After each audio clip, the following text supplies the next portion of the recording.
शांति। आज 6 दिसंबर 2023 की बाबा की साकार मुरली है। मुरली के महावाक्य हैं, मीठे बच्चे, मैं तुम्हें फिर से राजयोग सिखलाकर राजाओं का राजा बनाता हूँ। इस फिर से शब्द में ही सारा चक्र समाया हुआ है। प्रश्न है, बाप भी प्रबल है तो माया भी, दोनों की प्रबलता क्या है? उत्तर है, बाप तुम्हें पतित से पावन बनाते, पावन बनाने में बाप प्रबल है, इसलिए बाप को पतित पावन सर्वशक्तिमान कहा जाता है। माया फिर पतित बनाने में प्रबल है। सच्ची कमाई में ग्रहचारी ऐसी बैठी है जो फायदे के बदले घाटा हो जाता है।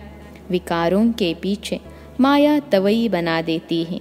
इसलिए बाबा कहते, बच्चे देही अभिमानी बनने का पुरुषार्थ करो। गीत है, हमें उन राहों पर चलना है। ओम शांति।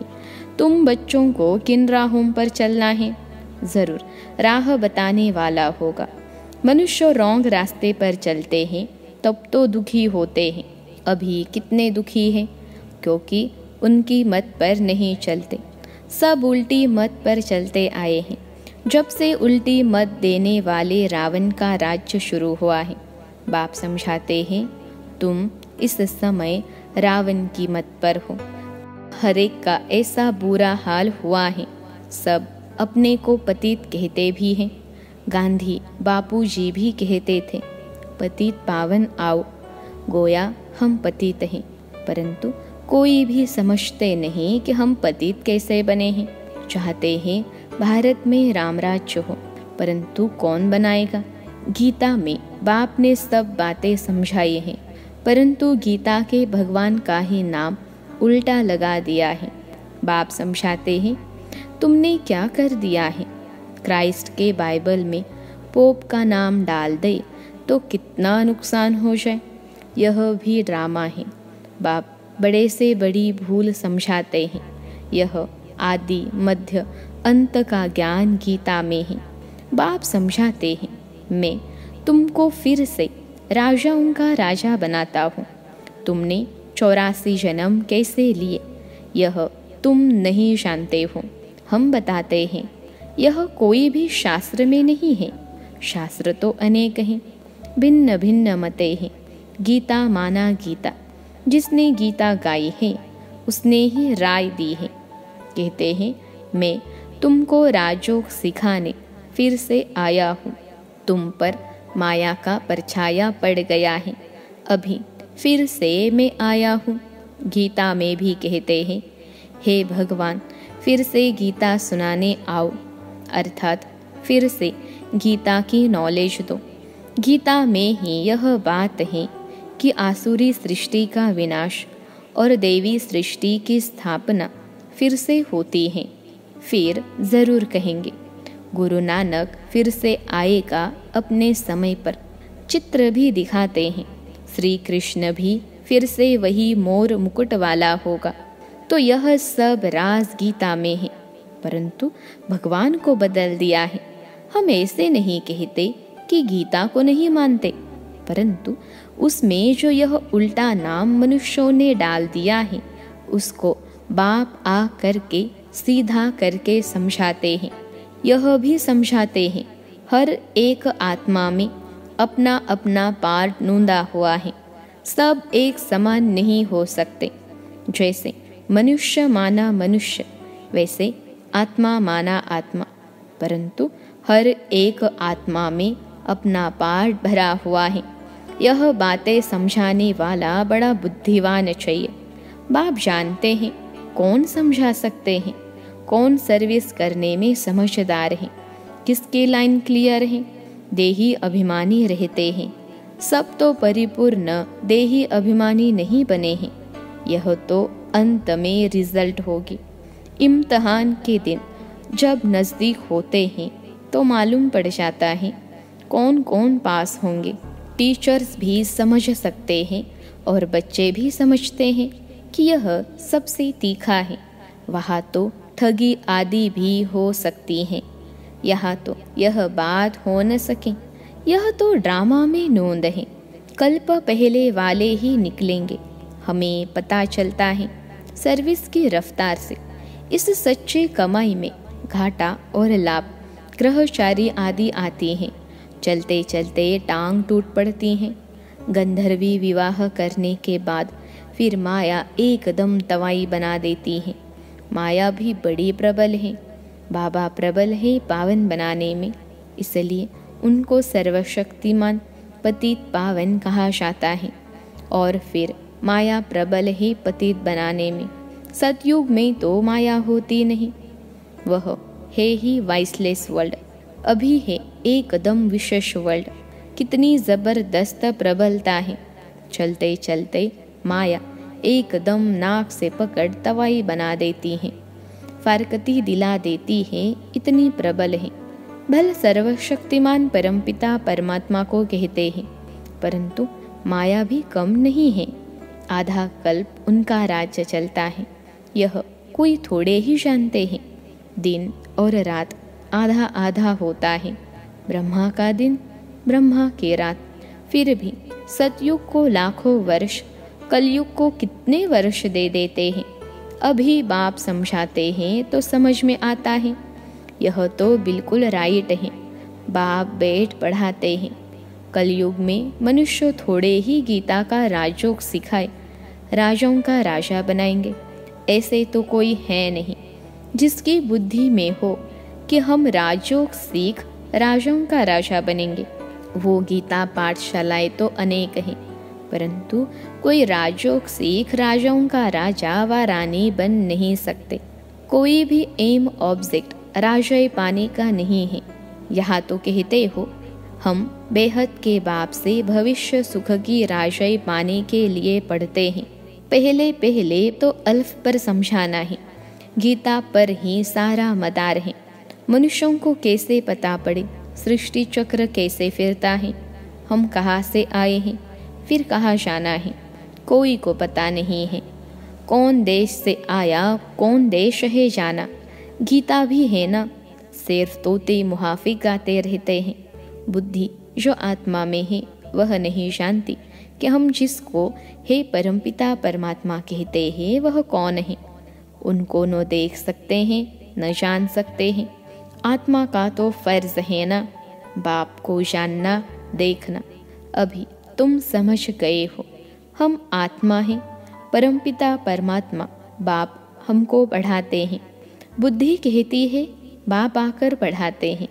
जैसे किसकी आत्मा को बुलाते हैं तो समझते हैं ना उनकी आत्मा आई है, तो तुम समझते हो हम आत्मा हैं, हमारा वह बाप है। बाप से जरूर वर्षा मिलना चाहिए। हम दुखी क्यों हुए हैं? मनुष्य तो कह देते बाप ही सुख देने वाला है, भगवान को गाली देते रहते हैं। वह है आसुरी संतान। जैसे कल्प पहले कहा है वैसे कहते हैं। तुम अभी प्रैक्टिकल में ईश्वरीय संतान बने हो, आगे तुम आसुरी औलाद थे। अब बाप कहते हैं निरंतर मुझे याद करो। किसको भी यह 2 अक्षर समझाना बहुत सहज है। तुम भगवान के बच्चे हो। भगवान ने स्वर्ग रचा, अब नरक बना है, फिर स्वर्ग बाप ही रचेंगे। बाप हमको राजयोग सिखला रहे हैं, स्वर्ग की स्थापना कर रहे हैं। अच्छा, शिव को नहीं जानते हो? प्रजापिता ब्रह्मा को भी रचने वाला वह बाप है, तो जरूर बाप ब्रह्मा द्वारा ही सिखाएंगे। अभी शूद्र वर्ण है, हम ब्राह्मण से देवता क्षत्रिय बनेंगे। नहीं तो विराट रूप क्यों बनाया है? चित्र ठीक है, परंतु समझ नहीं सकते। शूद्रों को ब्राह्मण कौन बनाएंगे? जरूर प्रजापिता ब्रह्मा चाहिए। उनको कैसे अडॉप्ट किया? जैसे तुम कहते हो यह मेरी स्त्री, उनको मेरी कैसे बनाया, अडॉप्ट किया। बाप कहते हैं मुझे भी मात पिता कहते हो, मैं बाप तो हो, मेरी कहाँ से लाऊं? तो इनमें प्रवेश कर इनका नाम ब्रह्मा रखता हूँ। स्त्री अडॉप्ट की जाती है। जैसे लौकिक बाप स्त्री को अडॉप्ट कर कुख वंशावली रचते हैं, बाबा ने फिर इनमें प्रवेश कर इनको अडॉप्ट कर इनके द्वारा मुख वंशावली बनाई है। तुम कहते हो हम ब्राह्मण ब्राह्मणियाँ हैं, जरूर इनका ही नाम ब्रह्मा है। ब्रह्मा किसका बच्चा? शिव बाबा का। इनको किसने अडॉप्ट किया? बेहद के बाप ने। दृष्टांत बड़ा अच्छा है, परंतु जिसकी बुद्धि में बैठा होगा वह समझा सकेंगे। बुद्धि में नहीं होगा तो उनको समझाने आएगा ही नहीं। लौकिक और पारलौकिक बाप तो है ना, वह भी स्त्री को अडॉप्ट कर मेरी कहते हैं। यह फिर इनमें प्रवेश कर अडॉप्ट करते हैं। खुद कहते हैं मुझे निराकार को इनका आधार लेना पड़ता है, तो नाम भी बदली करता हूँ। एक ही टाइम कितनों के नाम रखें? नाम की लिस्ट भी तुम्हारे पास होनी चाहिए। प्रदर्शनी में नाम की लिस्ट भी दिखानी चाहिए। बाबा ने कैसे एक ही समय नाम रखे? बाबा ने हमको अपना बनाया तो नाम बदलाया। उनको भृगु ऋषि कहते हैं। जन्म पत्री तो भगवान के पास ही है। वंडरफुल नाम है। अभी सभी तो है नहीं, कोई तो आश्चर्यवत भागंती हो गए। आज है कल है नहीं। नंबर 1 दुश्मन है काम। यह काम विकार बहुत तंग करता है, उस पर जीत पानी है। गृहस्थ व्यवहार में इकट्ठे रहकर उन पर जीत पानी है। यह है प्रतिज्ञा। अपनी वृत्ति देखनी है। कर्मेंद्रियों से विकर्म नहीं करना है। तूफान तो सबको आते हैं, इसमें डरना नहीं है।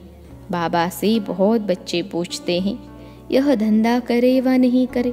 बाबा लिखते हैं मैं कोई तुम्हारे धंधे आदि को देखने आया हूँ क्या?